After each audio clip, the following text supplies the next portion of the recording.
नमस्कार साथियों, मैं अशोक कुमार लोचिब हिंदी की क्लास में आपका हार्दिक स्वागत करता हूं।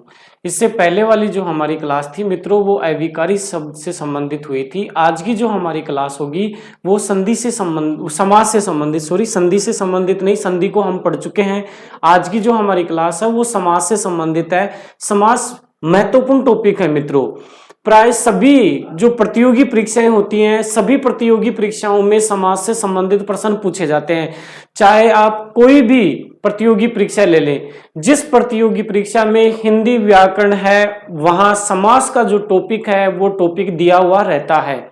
यानी प्रत्येक प्रतियोगी परीक्षा जिसमें व्याकरण, हिंदी व्याकरण आती है, वहां समास से संबंधित प्रश्न पूछा जाता है।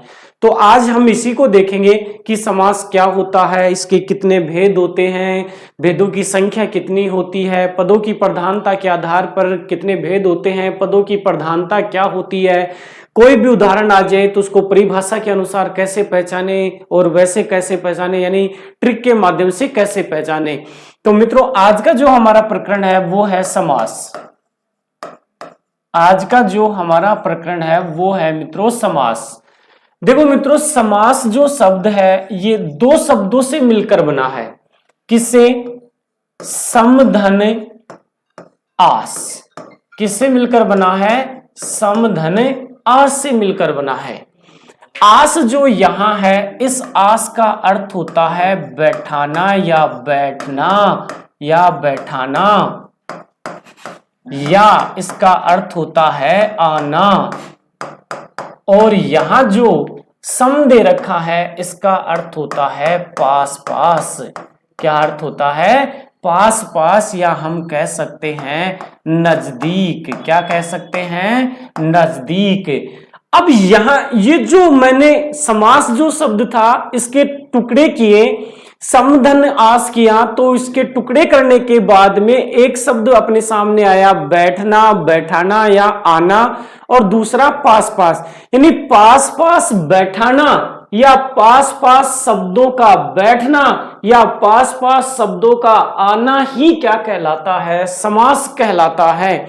यानी नजदीक बैठाना, जो यानी पद दिए हुए हैं या जो शब्द दिए हुए हैं उनको पास पास बैठाना ही क्या कहलाता है? समास कहलाता है। अब जब पास पास उन शब्दों को बैठाया जाता है तो वहां जो विभक्ति चिन्ह होते हैं, परसरग जो होते हैं, उनका भी क्या कर दिया जाता है? लोप कर दिया जाता है, उनको भी लुप्त कर दिया जाता है।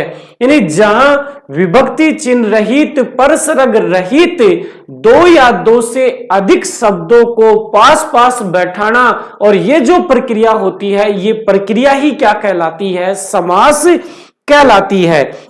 हम शब्द भी कह सकते हैं या क्या कह सकते हैं, इसको पद भी कह सकते हैं। तो देखो इसकी परिभाषा क्या बनी, समास की परिभाषा क्या बनी। अभी आगे हम संधि और समास में के अंतर को भी समझेंगे।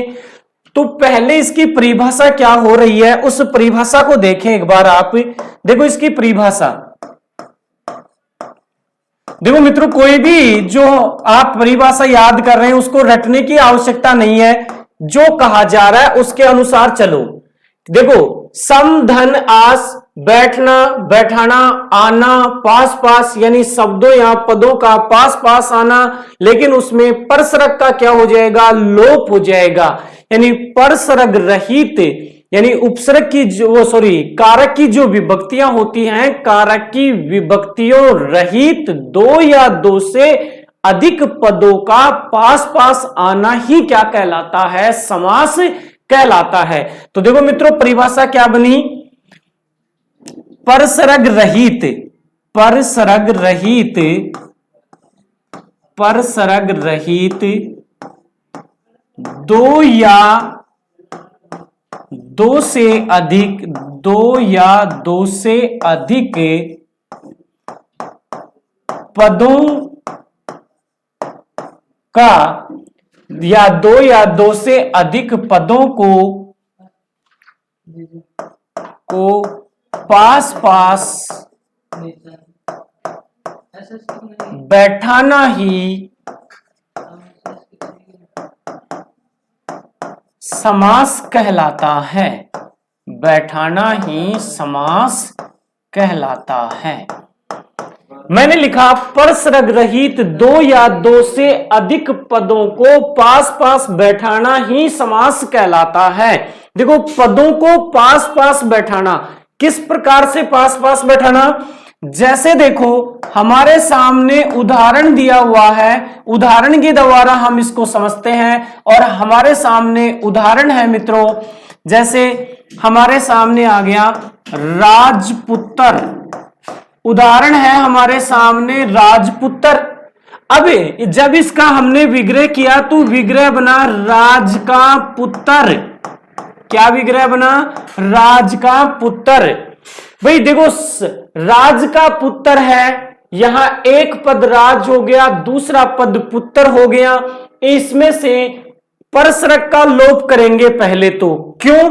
क्योंकि समास की जो परिभाषा है वो साफ साफ कहती है कि परसरग रहित, यानी जो सामासिक पद है, जो विग्रह किया हुआ पद है, उसमें यदि कोई कारक की विभक्ति आ रही है तो उस कारक की विभक्ति का लोप करो। तभी मैंने लिखा परसरग रहित, यानी परसरग नहीं आना चाहिए। का क्या करेंगे? यानी ये जो का दिया हुआ है, इस का क्या होगा? लोप होगा, इसको हटा देंगे। फिर देखो, रहित दो या दो से अधिक पदों को पास पास बैठाना। जैसे ही यहां से का को हटाएंगे तो का को हटाते ही राज और जो पुत्र है दोनों पास पास बैठ गए, राजपुत्र हो गया। तो यही क्या कहलाता है? समास कहलाता है। या ये जो प्रक्रिया होती है, ये प्रक्रिया ही क्या कहलाती है? समास कहलाती है। और उदाहरणों के द्वारा आप इसको समझ सकते हैं। जैसे कि हमारे सामने उदाहरण है बैलगाड़ी, हमारे सामने उदाहरण है बैलगाड़ी।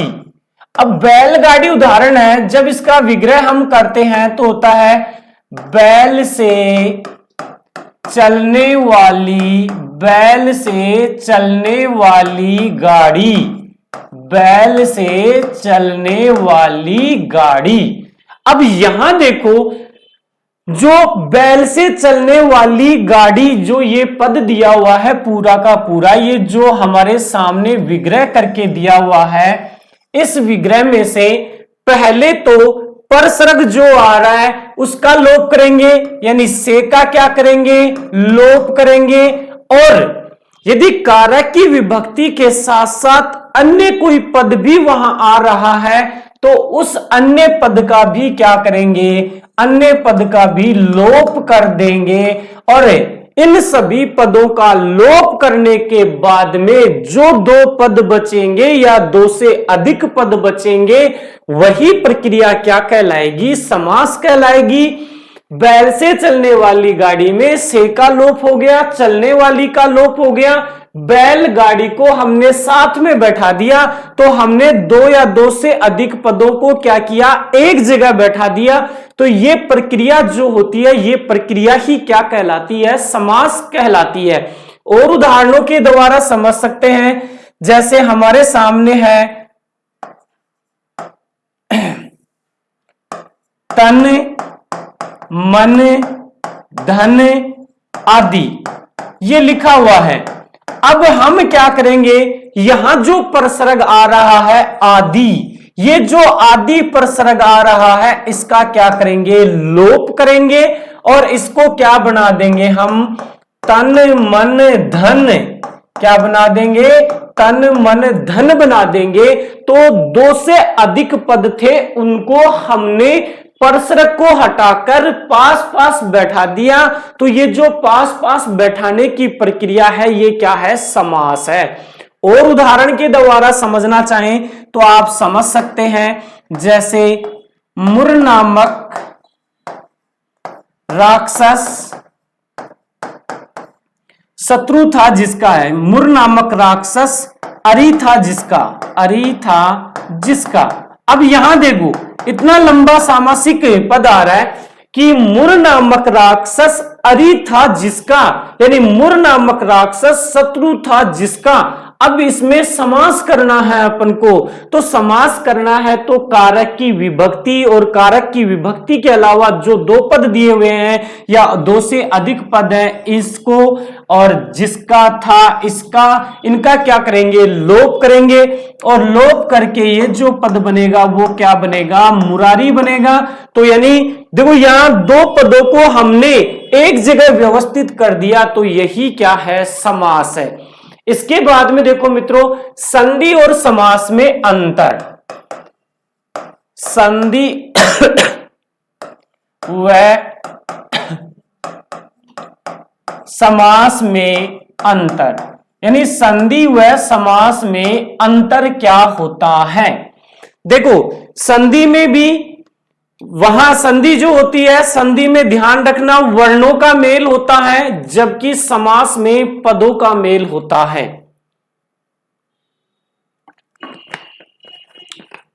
संधि में वर्णों का मेल होगा, जबकि समास में पदों का मेल होगा।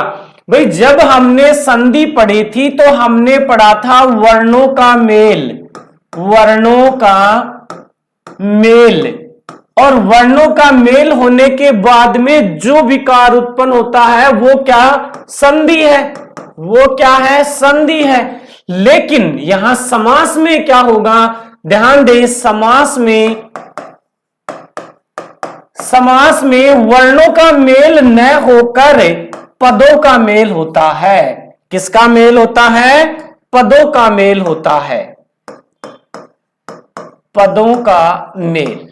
यही दोनों में मुख्य अंतर होता है, यही दोनों में क्या है, मुख्य अंतर है। जहां वर्णों का मेल होगा वहां संधि होगी, और जहां पदों का मेल होगा, शब्दों का मेल होगा, वो क्या होगा, समास होगा। तो ये ध्यान दें कि संधि में वर्णों का मेल और समास में पदों का मेल होता है। अब यहां कई बार क्या होता है मित्रों, समास का विलोम पूछ लिया जाता है कि समास का विलोम क्या होता है। तो हमेशा ध्यान रखना, जो समास है, इस समास का जो विलोम होता है वो व्यास होता है।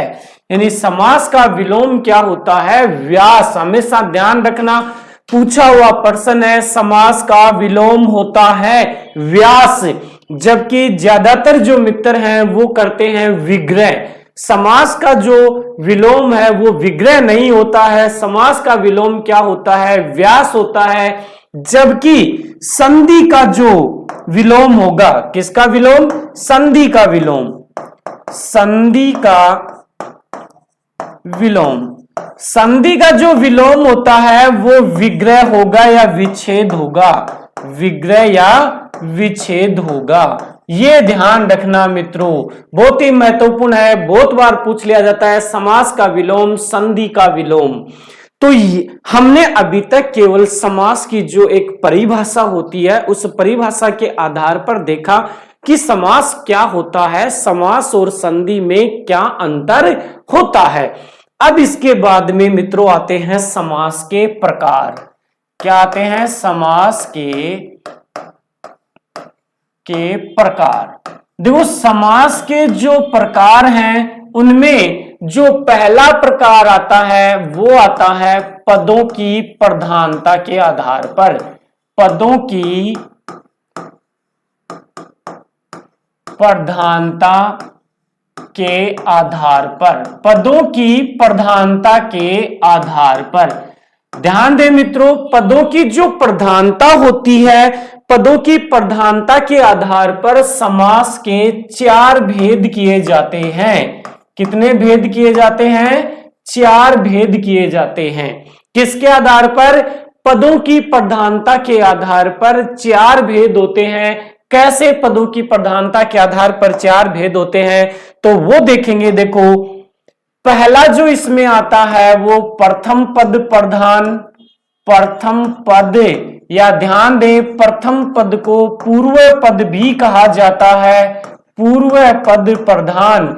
यानी ध्यान दें, समास में जहां भी प्रथम पद होगा, कोई जरूरी नहीं कि उसको प्रथम पद ही बोला जाए, उसको पूर्व पद भी बोला जा सकता है।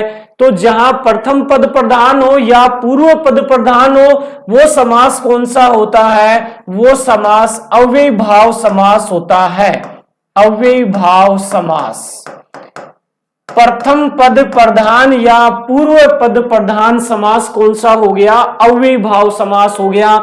दूसरा जो आता है वो है मित्रों द्वितीय पद प्रधान। द्वितीय पद या द्वितीय पद को कहा जाता है उत्तर पद प्रधान। क्या कहा जाता है? उत्तर पद प्रधान। और जहां द्वितीय पद प्रधान होता है या उत्तर पद प्रधान होता है, वो समास कौन सा होता है? तत्पुरुष समास होता है। कौन सा होता है? तत्पुरुष समास होता है मित्रों।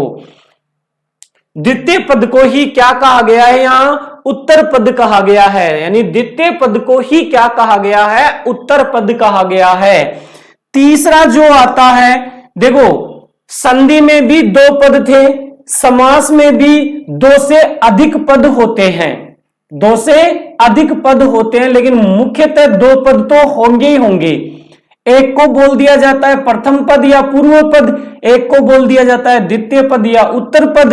अब प्रथम पद भी प्रधान हो गया, द्वितीय पद भी प्रधान हो गया, अब भाई कौन सा प्रधान रहने को रह गया?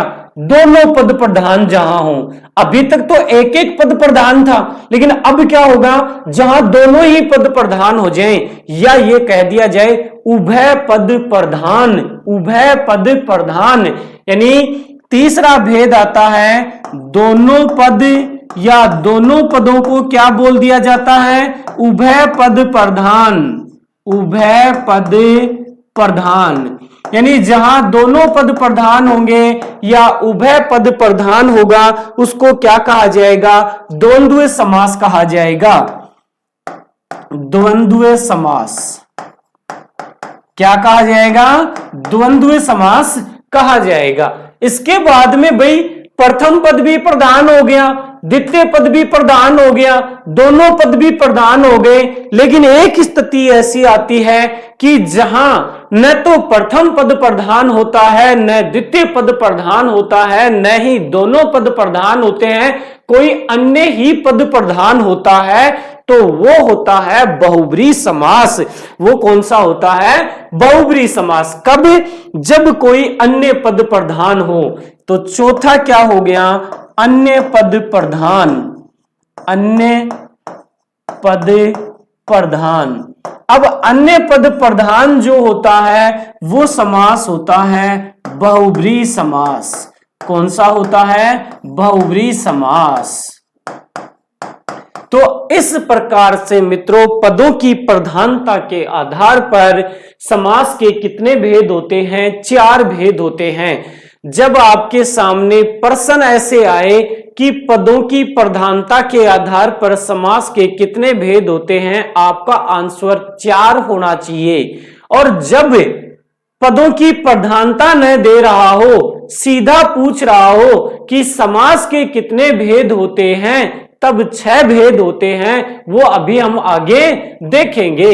लेकिन पहले देखो पदों की प्रधानता के आधार पर कितने भेद होंगे? 4 भेद होंगे।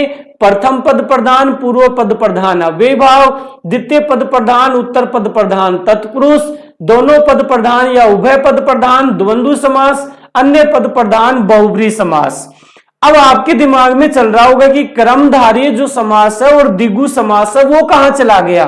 तो ध्यान दें मित्रों, क्रमधारय समास में भी द्वितीय पद प्रधान होता है और द्विगु समास होता है, उसमें भी द्वितीय पद प्रधान होता है। इस कारण से उसको तत्पुरुष समास में ही शामिल कर दिया जाता है।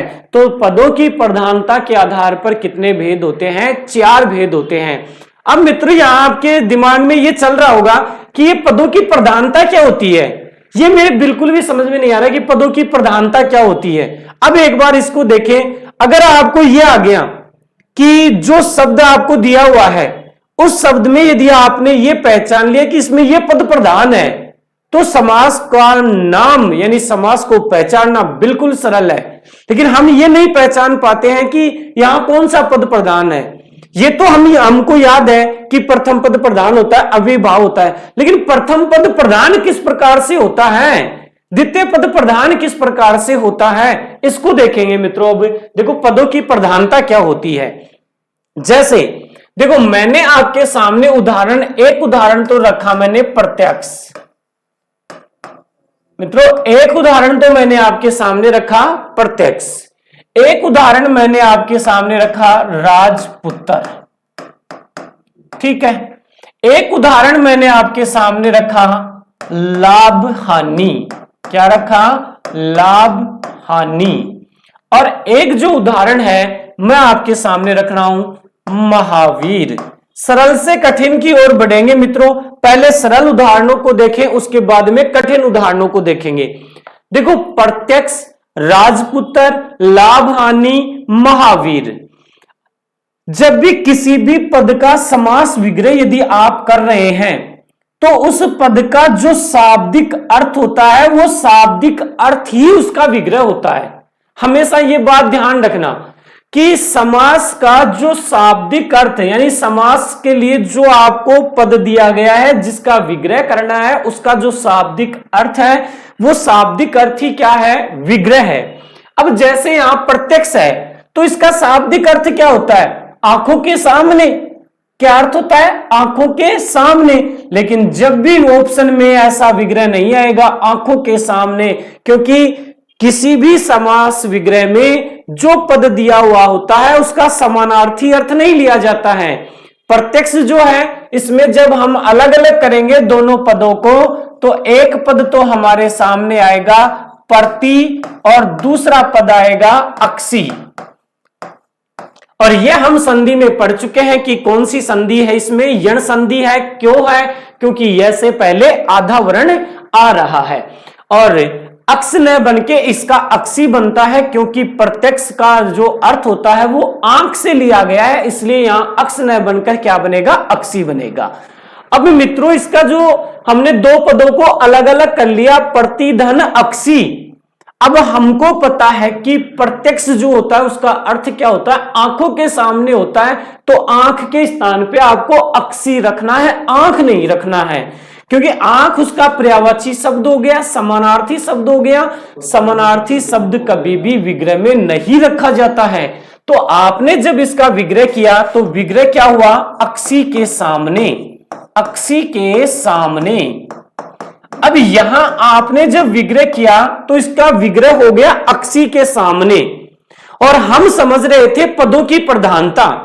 आप खुद इसमें देखो कि जब मैंने प्रत्यक्ष का समास विग्रह अक्षी के सामने किया, कौन से पद को तो मैं ऐसा का ऐसा रख रहा हूं और कौन से पद से मैं अर्थ ग्रहण कर रहा हूं। जब आपने इस अक्षी के सामने इसका विग्रह देखा तो देखो ये जो अक्षी है, ये वाला जो अक्षी है ये ऐसा का ऐसा रखा जा रहा है, इसमें कोई परिवर्तन नहीं हो रहा है।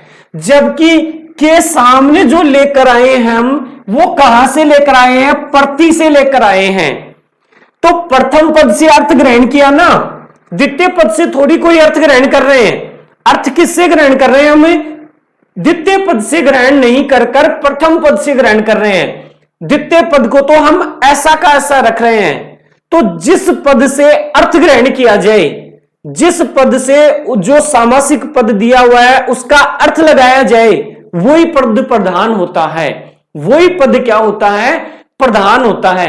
अक्षी के सामने अक्षी द्वितीय पद था, ऐसा कैसा रखा, प्रति को हमने ऐसा कैसा नहीं रखा, क्योंकि इससे हमने अर्थ ग्रहण किया। प्रति एक प्रथम पद था, इसलिए प्रथम पद क्या हो गया, यहां प्रधान हो गया।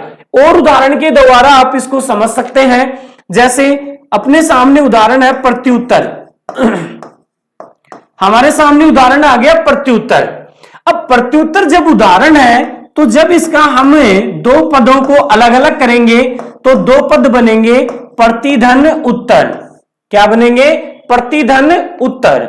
अब मैंने कहा कि प्रत्युत्तर का विग्रह आपको करना है और प्रत्युत्तर में आपको पहचानना है कि कौन सा समास है। तो मैंने पहचानने के लिए पदों की प्रधानता बताई आपको। और विग्रह करने के लिए मैंने बताया कि उस शब्द का जो शाब्दिक अर्थ होता है वही उसका विग्रह होता है। तो मेरे को ये बताओ कि प्रत्युत्तर का अर्थ क्या होता है भाई? उत्तर के बदले में उत्तर देना। मैंने आपको कोई उत्तर दिया, आप उसके बदले में मेरे को कोई उत्तर दे रहे हैं, वो प्रत्युत्तर हो गया। तो उत्तर के बदले में इसका विग्रह क्या होता है? उत्तर होता है। यानी इसका जो विग्रह है उत्तर के बदले में उत्तर, उत्तर के बदले में उत्तर। अब यहां मेरे को यह बताओ मित्रों, उत्तर से आपने कोई अर्थ ग्रहण किया क्या? उत्तर को तो आप ऐसा का ऐसा रख रहे हैं। आप अर्थ किससे ग्रहण कर रहे हैं? प्रति से ग्रहण कर रहे हैं। प्रति से आपने क्या अर्थ ग्रहण किया? के बदले में अर्थ ग्रहण किया। तो कौन से पद से आपने अर्थ ग्रहण किया? प्रथम पद से। इसका मतलब इसमें प्रथम पद प्रधान है। इसका मतलब इसमें कौन सा पद प्रधान है? प्रथम पद प्रधान है। एक उदाहरण है राजपुत्र। इसको ऐसे देखो कि कोई राजा का पुत्र जा रहा है और आप राजा को देखकर यह कहते हैं कि यह राजा का पुत्र है। आप उस पुत्र को देखकर क्या कह रहे हैं? राजा का पुत्र है। तो आपने जब राजपुत्र आपके सामने शब्द आया तो राजा से आपने कोई अर्थ ग्रहण नहीं किया, पुत्र से आपने अर्थ ग्रहण किया है। किससे अर्थ ग्रहण किया है? पुत्र से अर्थ ग्रहण किया है। यानी कोई भी राजा का पुत्र जा रहा था तो आपने पहले ऐसा नहीं कि राजा को देखकर यह कह दिया कि यह राजा का पुत्र है। आपने उस पुत्र को देखा और उस पुत्र के बारे में कहा कि राजपुत्र है। तो अर्थ आपने पुत्र से ग्रहण किया है, न कि राजा से ग्रहण किया है। पुत्र यहां क्या है? द्वितीय पद है। अर्थ किससे ग्रहण कर रहे हैं? द्वितीय पद से ग्रहण कर रहे हैं। जहां द्वितीय पद से अर्थ ग्रहण किया जाए वही क्या होता है? द्वितीय पद प्रधान होता है या उत्तर पद प्रधान होता है। तो यहां हम जैसे इसका विग्रह किया हमने, राज का पुत्र। क्या विग्रह हुआ? राज का पुत्र। अब राज का पुत्र लिखते हमने पुत्र से अर्थ ग्रहण किया और पुत्र द्वितीय पद है तो यहां द्वितीय पद प्रधान हो गया।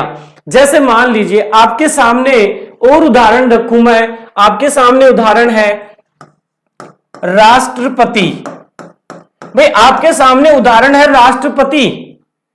अब यहां दोनों पदों को हमने अलग अलग किया। एक तो बना राष्ट्र और दूसरा बना पति। और यानी पति का अर्थ क्या होता है? स्वामी। पति का अर्थ क्या होता है? स्वामी। अब मेरे को आप ये बताओ कि आपने राष्ट्रपति का जो विग्रह है वो क्या करते हैं हम? राष्ट्र का पति यानी राष्ट्र का स्वामी। तो आप राष्ट्र को देखकर यह अर्थ ग्रहण कर रहे हैं या पति या स्वामी को देखकर यह ग्रहण कर रहे हैं? पति या स्वामी से हम अर्थ ग्रहण कर रहे हैं, राष्ट्र से कोई भी अर्थ ग्रहण नहीं कर रहे हैं। यानी जब राष्ट्र शब्द के साथ में पति लगा तभी हम ये पता लगा पाए कि ये राष्ट्र का स्वामी है। अकेले राष्ट्र से हमने कोई अर्थ ग्रहण नहीं कर पाए। यानी आप अर्थ किससे ग्रहण कर रहे हैं? पति या स्वामी से अर्थ ग्रहण कर रहे हैं। और पति या स्वामी यहां क्या है? द्वितीय पद है या उत्तर पद है, इसलिए ये द्वितीय पद या उत्तर पद ही इसमें क्या हो गया? प्रधान हो गया। क्या हो गया? प्रधान हो गया। फिर देखो आपके सामने उदाहरण है लाभ हानि। क्या भाई लाभ या जो हानि है आप केवल लाभ को देखकर हानि का अर्थ ग्रहण करते हैं क्या? दोनों स्थितियां जब हमारे सामने होती हैं तभी हम लाभ हानि का अर्थ ग्रहण करते हैं, अन्यथा कोई अर्थ ग्रहण नहीं कर सकते। तो यहां तो कहने का मतलब कि दोनों पदों से अर्थ ग्रहण किया जा रहा है, लाभ से भी अर्थ ग्रहण किया जा रहा है और हानि से भी अर्थ ग्रहण किया जा रहा है। किसी एक पद से अर्थ ग्रहण नहीं किया जा रहा। इसका मतलब दोनों पद क्या है? यहां प्रधान है। जैसे और उदाहरण है आपके सामने माता पिता। आपके सामने उदाहरण है माता पिता। तो क्या आप माता से अर्थ ग्रहण करते हैं या केवल पिता से अर्थ ग्रहण करते हैं? दोनों से अर्थ ग्रहण करते हैं, माता पिता। रोटी कपड़ा मकान, तो क्या आपने रोटी से अर्थ ग्रहण किया? नहीं, तीनों से अर्थ ग्रहण होता है, रोटी कपड़ा मकान। तो यहां क्या हो गया? उभय पद प्रधान हो गया, यानी दोनों ही पद क्या हो गए? प्रधान हो गए। यहां जो अर्थ ग्रहण किया जा रहा है वो दोनों पदों से अर्थ ग्रहण किया जा रहा है, किसी एक पद से अर्थ ग्रहण नहीं किया जा रहा है। फिर एक उदाहरण था महावीर। एक उदाहरण क्या था, महावीर, महान है जो वीर। और जैसे ही मैंने ये बोला आपके दिमाग में हनुमान जी की छवि बनी कि महावीर तो हनुमान जी को कहा जाता है। तो न तो आपने महान से कोई अर्थ ग्रहण किया, न ही आपने वीर से कोई अर्थ ग्रहण किया, आपके दिमाग में तो कोई दूसरी छवि बन गई। यानी कहने का मतलब कोई अन्य पद वहां क्या हो गया, प्रधान हो गया। तो ये स्थिति किसमें आती है, अन्य पद प्रधान में आती है। इस प्रकार से मित्रों हमने पदों की प्रधानता देखी कि पदों की प्रधानता होती क्या है, कि समास में कहा जाता है कि प्रथम पद प्रधान है, द्वितीय पद प्रधान है, उत्तर पद प्रधान है, दोनों पद प्रधान है, अन्य पद प्रधान है। लेकिन ये वास्तविक रूप में होते क्या हैं, इस स्थिति को हमने अभी देखा है कि पदों की प्रधानता क्या होती है। अब इसके बाद में देखो मित्रों, पदों की प्रधानता के आधार पे तो समास के कितने भेद होते हैं, 4 भेद होते हैं, वो मैंने आपको बता दिया। लेकिन जब आपसे पूछा जाए कि समास के कितने भेद होते हैं, समास के कितने प्रकार होते हैं, प्रश्न में कोई पदों की प्रधानता नहीं दी हुई हो, तब समास के कितने भेद होंगे, 6 भेद होंगे। कितने होंगे, 6 भेद होंगे। तो समास के मुख्यतः 6 भेद होते हैं। समास के मुख्यतः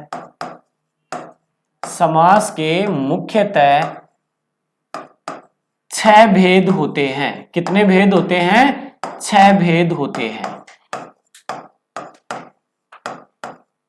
समास के मुख्यतः 6 भेद होते हैं। अब ये 6 भेद कौन कौन से हैं उनको देखेंगे। देखो पहला आता है अव्ययीभाव समास। कौन सा आता है, अव्ययीभाव समास। दूसरा जो आता है वो दूसरा है तत्पुरुष समास। तीसरा जो आता है वो है कर्मधारय समास। कर्मधारय समास। चौथा जो आता है वो है द्विगु समास। द्विगु समास। पांचवा जो है वो आता है द्वंद्व समास। द्वंद्व समास। और छठा जो है वो है बहुब्री समास। बहुब्री समास। यानी समास के मुख्यतः कितने भेद होते हैं, 6 भेद होते हैं। पहला अव्ययीभाव समास, दूसरा तत्पुरुष समास, तीसरा कर्मधारय समास, चौथा द्विगु समास, पांचवा द्वंद्व समास और छठा बहुब्री समास। अब हम एक एक समास को लेंगे। सबसे पहले अव्ययीभाव समास को पढ़ेंगे, फिर तत्पुरुष को, फिर कर्मधारय को, फिर द्विगु को, फिर द्वंद्व को और फिर बहुब्री को। तो सबसे पहले हम कौन से समास को पढ़ेंगे, अव्ययीभाव समास को पढ़ेंगे कि अव्ययीभाव समास क्या होता है, किसे कहते हैं, इसमें कौन कौन सी स्थितियां होती हैं। अव्ययीभाव समास। अव्ययीभाव समास। देखो अव्ययीभाव समास, इसको समझने से पहले आपको यह पता होना चाहिए कि अव्यय क्या होता है, अव्यय किसे कहते हैं। और हमने इसके संदर्भ में पढ़ लिया है कि अव्यय किसे कहते हैं। हमने अव्यय या अविकारी शब्द पढ़े थे। तो जहां अव्यय या अविकारी जो शब्द होते हैं वही क्या होते हैं, अव्यय होते हैं। अविकारी शब्दों को ही क्या कहा जाता है, अव्यय कहा जाता है। यानी वे शब्द जो लिंग, वचन, काल, पुरुष आदि के आधार पर बदलते नहीं हैं, वो क्या कहलाते हैं, अव्यय कहलाते हैं। अब देखो इसमें होता क्या है, अव्ययीभाव जो समास होता है, एक तो ध्यान रखना इस समास में प्रथम पद प्रधान होता है। प्रथम पद प्रधान होता है। यानी एक तो क्या होगा, प्रथम पद प्रधान होगा। जहां भी प्रथम पद से अर्थ ग्रहण किया जाए, कैसा भी आपके सामने कैसा भी शब्द आ जाए, यदि वहां प्रथम पद से अर्थ ग्रहण किया जा रहा है, दूसरे पद से किसी प्रकार का कोई अर्थ ग्रहण नहीं हो रहा, तो इसका मतलब समझ लेना कि उसमें प्रथम पद प्रधान है और आपको उसको किसमें रखना है, अव्ययभाव समास में रखना है। किसमें रखना है, अव्ययभाव समास में रखना है। तो एक तो स्थिति हमारे सामने हो गई कि इस समास में प्रथम पद प्रधान होता है। कैसे, देखो जैसे देखो आपके सामने उदाहरण है, मैंने लिखा आमरण, मैंने उदाहरण लिखा आमरण, और फिर मैंने इसका विग्रह कर दिया आपके सामने मरण तक। मैंने इसका विग्रह क्या कर दिया, मरण तक। इसका विग्रह मरण पर्यंत भी होता है और मरण तक भी होता है, दोनों विग्रह सही है, तक भी सही है और पर्यंत भी सही है। अब देखो आपके दिमाग में ये बात आनी चाहिए कि मैंने जो लाइन लिखी, इस समास में प्रथम पद प्रधान होता है, तो इसमें मरण से अर्थ ग्रहण किया गया या आ से अर्थ ग्रहण किया गया है। भाई मरण को तो ऐसा कैसा रख रहे हैं, मरण से कोई अर्थ ग्रहण नहीं कर रहे हैं, हम आ के स्थान पे परिवर्तन कर रहे हैं।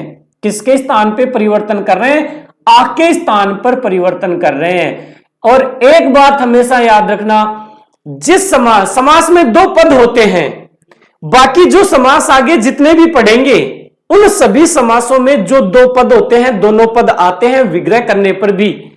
अगर हम किसी भी पद का विग्रह कर रहे हैं, वो दोनों पद आएंगे, जरूर आएंगे।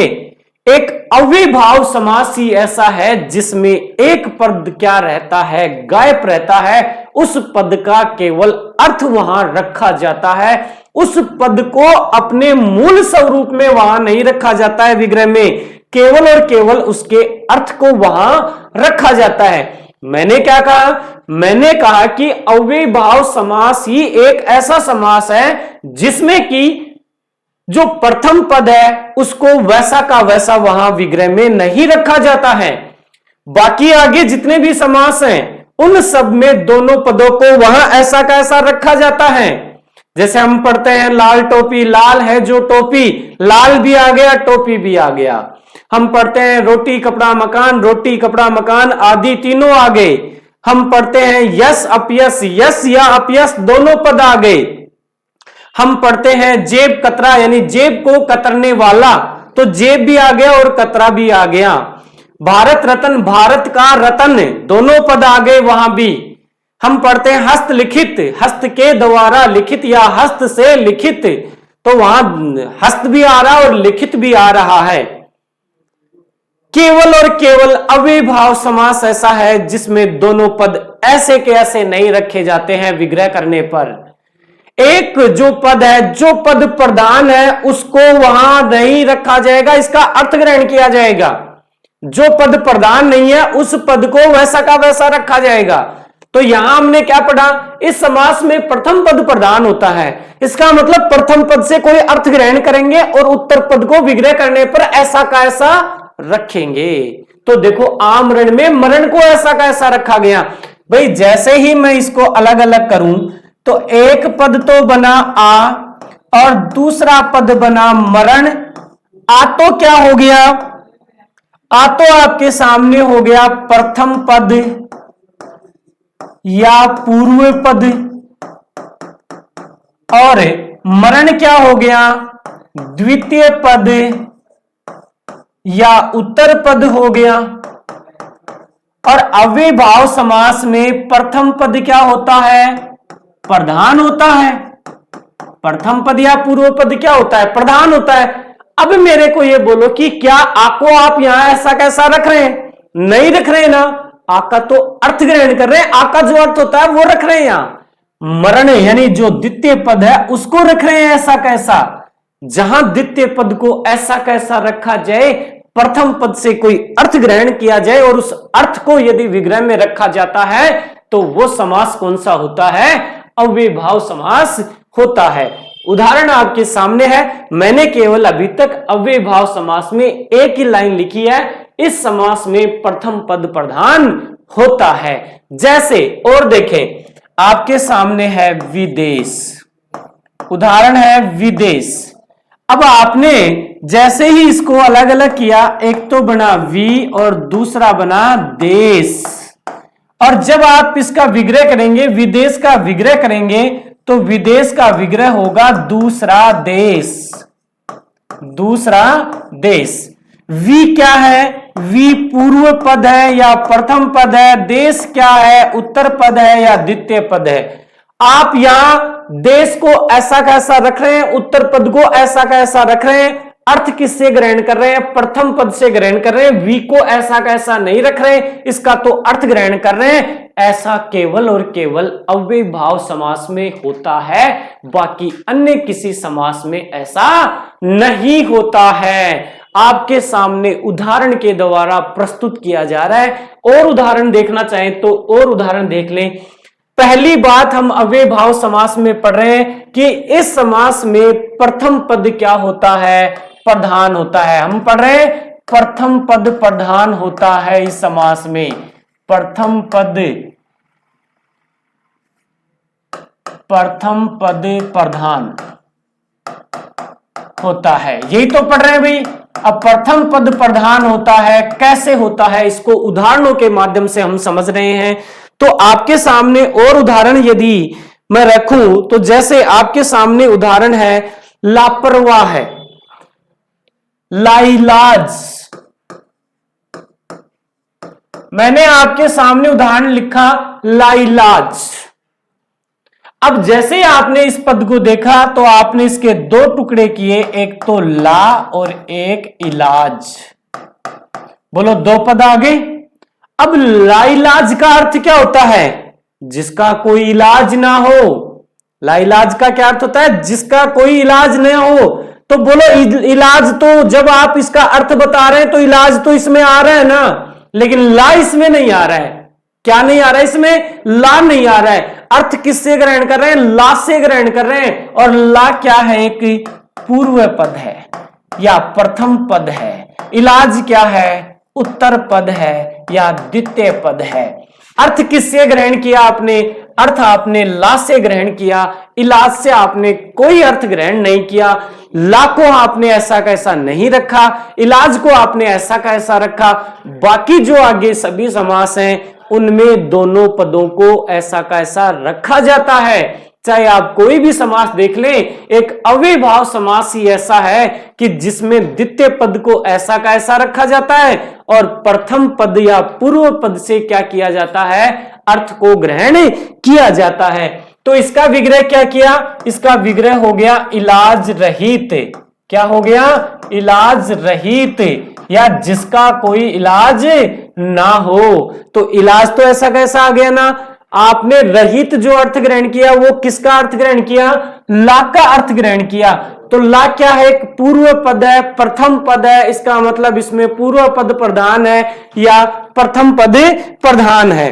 और उदाहरण के द्वारा यदि इसको आप समझना चाहें तो आप इसको ऐसे समझ सकते हैं, जैसे आपके सामने उदाहरण है सानंद। आपके सामने उदाहरण था सानंद। अब इसमें आपको यह पता नहीं लग रहा है कि कौन सा समास है। तो पहले जो पद दिया हुआ है उस पद को आप दो भागों में विभाजित करो। यदि उसमें संधि हो रही है तो संधि करो, यानी इसका संधि विच्छेद हम कर सकते हैं। स धन क्या होगा? आनंद होगा। संधि विच्छेद हमने किया, संधि विच्छेद क्या बना? स धन आनंद बना। अब यहां देखो, आनंद जो है वो क्या है? उत्तर पद है। आनंद क्या है? उत्तर पद है। और स क्या है? पूर्व पद है। स क्या है मित्रों? पूर्व पद है। स धन आनंद। अब सानंद का अर्थ क्या होता है? आनंद के साथ।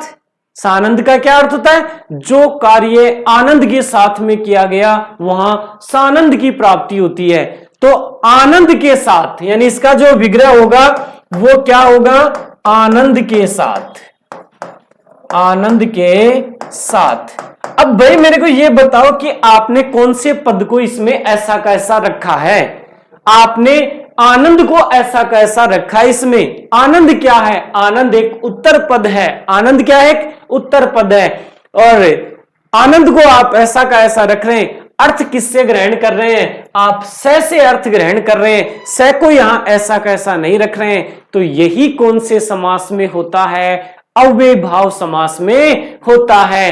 यानी यहां जो अर्थ ग्रहण किया जाता है वो प्रथम पद से अर्थ ग्रहण किया जाता है, इसीलिए इसमें क्या कहा जाता है कि प्रथम पद प्रधान होता है, ये बोला जाता है। अब इसके बाद में दूसरी स्थिति अव्ययभाव समास की हमने पहली स्थिति देखी कि जहां प्रथम पद प्रधान होगा वहां अव्ययभाव समास होगा, और मैंने आपको उदाहरणों के माध्यम से भी समझा दिया कि किस प्रकार से प्रथम पद प्रधान होता है। दूसरी जो स्थिति आती है अव्ययभाव समास के संदर्भ में, वो दूसरी स्थिति आती है कि इस समास में जो प्रथम पद प्रधान होता है उस प्रथम पद के प्रधान होने के साथ साथ प्रथम पद भी एक अव्यय होता है, और जो समस्त पद होता है वो समस्त पद भी एक क्या होता है, अव्यय होता है।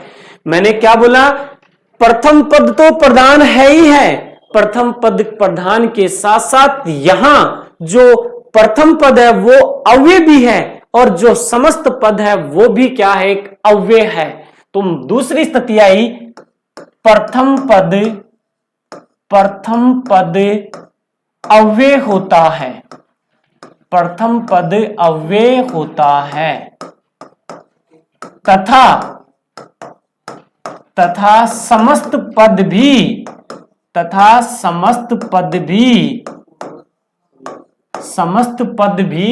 एक अव्यय होता है, एक अव्यय होता है,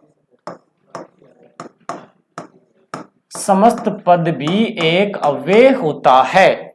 यही तो है ना, प्रथम पद भी एक अव्यय होता है और समस्त पद भी एक क्या होता है, अव्यय होता है। अब इसको समझे कि किस प्रकार से प्रथम पद अव्यय होता है या समस्त पद भी एक अव्यय होता है। जैसे मित्रों आपके सामने उदाहरण है, मैंने उदाहरण लिखा जैसे, और जैसे मैंने उदाहरण लिखा आपके सामने उदाहरण आ गया प्रतिदिन। जैसे ही मैंने ये उदाहरण लिखा प्रतिदिन, तो आपके दिमाग में आया होगा कि यहां दो पद हैं, एक तो पद कौन सा है, प्रति, और एक पद कौन सा है, दिन। और जो प्रति है ये तो क्या है, पूर्व पद, ये तो क्या है, पूर्व पद, और जो दिन है ये क्या है, उत्तर पद, ये क्या है, उत्तर पद। अब यहां देखो प्रतिदिन जो होता है इसका विग्रह क्या होता है। भाई प्रतिदिन से आप क्या शाब्दिक अर्थ लगाएंगे, आप खुद सोचो कि प्रतिदिन का शाब्दिक अर्थ क्या होता है, प्रत्येक दिन होता है। भाई प्रतिदिन का शाब्दिक अर्थ क्या हुआ, प्रत्येक दिन, यही तो इसका विग्रह है, यानी यही इसका क्या है, विग्रह है। शब्द का जो शाब्दिक अर्थ है वही उसका क्या है, विग्रह है। तो प्रतिदिन का जो विग्रह हुआ वो क्या हुआ, प्रत्येक दिन। क्या विग्रह हुआ, प्रत्येक दिन। अब जैसे ही आपने प्रत्येक दिन प्रतिदिन का विग्रह किया तो आपने दिन को तो ऐसा कैसा रखा है यहां, लेकिन अर्थ किससे ग्रहण किया है, प्रति से अर्थ ग्रहण किया है। तो पद कौन सा प्रधान हो गया, प्रथम पद प्रधान हो गया। बोलो पहली जो स्थिति हमने पढ़ी वो लागू हुई या नहीं हुई, हुई। अब हम पढ़ रहे प्रथम पद अव्यय होता है तथा समस्त पद भी एक क्या होता है, अव्यय होता है। तो यहां जो प्रति है, ये जो प्रति है ये एक अव्यय भी है, यानी प्रति जो है वो एक क्या है, अव्यय भी है। यानी प्रति का प्रयोग चाहे आप पुल्लिंग के साथ में करें, चाहे आप स्त्रीलिंग के साथ में करें, चाहे एक वचन के साथ में करें, चाहे बहुवचन के साथ में करें, आप किसी के साथ में भी करें, प्रति ही रहेगा। इसके रूप के ऊपर किसी प्रकार का कोई प्रभाव नहीं पड़ेगा। तो ये प्रति क्या हो गया, एक अव्यय शब्द हो गया। क्या हो गया, एक अव्यय शब्द हो गया। और प्रतिदिन जो है, यानी प्रतिदिन जो है वो भी एक क्या है, अव्यय है। इसके ऊपर भी किसी प्रकार का कोई प्रभाव नहीं पड़ेगा, यानी प्रतिदिन भी अव्यय है और प्रति भी क्या है, अव्यय है। आप और उदाहरण के द्वारा इसको समझ सकते हैं। जैसे आपके सामने उदाहरण आ गया अत्यावश्यक, आपके सामने उदाहरण है अत्यावश्यक। भाई मैंने अत्यावश्यक लिखा तो अत्यावश्यक लिखते ही मैंने कहा था कि उसमें दो पदों को निकालेंगे। जो समस्त पद आपको दिया हुआ है ना, उसमें से दो पदों को निकालेंगे। यदि संधि विच्छेद हो रहा है तो पहले उसका संधि विच्छेद करेंगे संधि के अनुसार। तो इसका संधि विच्छेद हो रहा है, क्या हो रहा है? अति धन आवश्यक, अति धन आवश्यक। अब इसका आपने संधि विच्छेद किया, संधि विच्छेद हुआ अति धन आवश्यक। अब मेरे को यह बताओ कि अत्यावश्यक जो शब्द होता है इसका शाब्दिक अर्थ क्या होता है? आप कहें कि मेरे को इस बुक की अत्यावश्यक है, मेरे को यह बुक अत्यावश्यक है, तो उसकी आप क्या कहना चाह रहे हैं? आप यही कहना चाह रहे हैं कि यह बुक या ये बुक जो है इसकी मुझे अत्यंत आवश्यकता है। भाई अत्यावश्यक से क्या अर्थ ग्रहण किया? अत्यंत आवश्यक अर्थ ग्रहण किया आपने। क्या ग्रहण किया? अत्यंत आवश्यक, यानी अर्थ आपने ग्रहण किया अत्यंत आवश्यक। अब जो पद अत्यावश्यक था उसमें अति और आवश्यक था। जब आपने इसका अर्थ ग्रहण कर लिया अत्यंत आवश्यक, तो बोलो ये जो पद है उसको यहां ऐसा कैसा रख रहे हैं या नहीं रख रहे? आवश्यक को आप ऐसा कैसा रख रहे हैं या नहीं रख रहे? अर्थ जो ग्रहण कर रहे हैं वो किससे ग्रहण कर रहे हैं? अति से ग्रहण कर रहे हैं। अति का आपने क्या अर्थ ग्रहण किया? अत्यंत ग्रहण कर लिया। अति को आपने ऐसा कैसा नहीं रखा विग्रह करते समय, आपने ऐसा कैसा किसको रखा है? आवश्यक को रखा है। और अर्थ आपने किससे ग्रहण किया? अति से ग्रहण किया है। अति क्या है? प्रथम पद है, पूर्व पद है। तो अर्थ ग्रहण किससे किया? अति से। अति क्या है? पूर्व पद। इसका मतलब पूर्व पद ही इसमें क्या है? प्रधान है। अब कहा गया पूर्व पद जो होता है वो एक अव्यय भी होता है। आप मेरे को बताओ कि अति जो है वो पुल्लिंग शब्द है या स्त्रीलिंग शब्द है? आप बना सकते हैं इसका पुल्लिंग स्त्रीलिंग? क्या आप इसको एक वचन से बहुवचन में बदल सकते हैं? अति का अतियो कर सकते हैं? नहीं कर सकते बिल्कुल भी। इसका मतलब इसमें प्रथम पद जो होता है वो भी एक क्या होता है? अव्यय होता है। और समस्त पद जो होता है वो भी एक क्या होता है? अव्यय होता है। अत्यावश्यक जो है ये अत्यावश्यक भी क्या है? एक अव्यय है। इसका भी हम पुल्लिंग से स्त्रीलिंग नहीं बना सकते, इसका भी हम एक वचन से बहुवचन नहीं बना सकते। तो ये थी मित्रों अव्ययभाव समास से संबंधित दो बातें। आगे की बातें हम नेक्स्ट क्लास में देखेंगे। आज के लिए धन्यवाद।